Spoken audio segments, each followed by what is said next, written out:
Why is the Trinity so important? Why do we need it? What does it show? What do we get from that?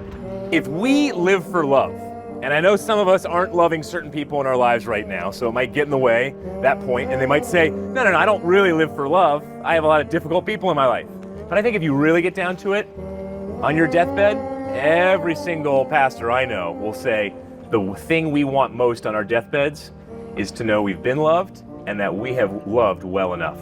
To know that we have been loved and we're still loved, and that we have loved enough. So the whole point of life, you boil it down, let's be real, it really is love. We want love, and we want to be able to give love fully to others. We do it well at times and do it poorly at times. And so what does the Trinity say? Trinity says, Father, Son, Holy Spirit, throughout time, loving one another. So the very, very essence of all of what we strive for comes from the source of all life, which is coming from love. Father, Son, and Holy Spirit. Rather than, let's just say it's just the Father. Well, if you're just one being, you can't love. You need relationships to have love. And so the Christian worldview says, this is the only worldview where you can get love from the very beginning to the very end that will be eternal. Atheism, let's take that one.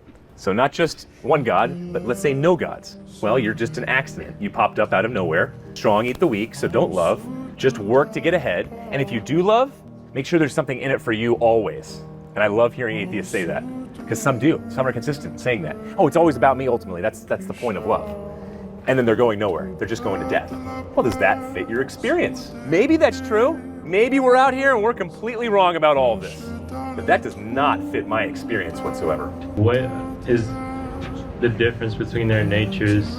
We see Jesus says he needs to leave so the helper can come to you. But then we also see how them coexist whenever he's baptized. So can they see each other? Is that even important to necessarily break that down?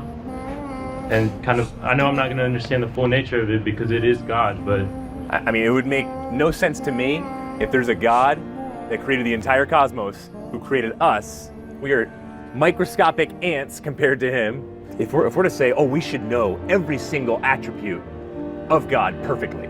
Oh, come on. That's completely unfair. We don't have anything like my dad was saying earlier. Einstein himself said he knows way less than 1% of what there is to know about how the universe works. All right, so we have to have that type of humility when it comes to the Trinity and understanding God.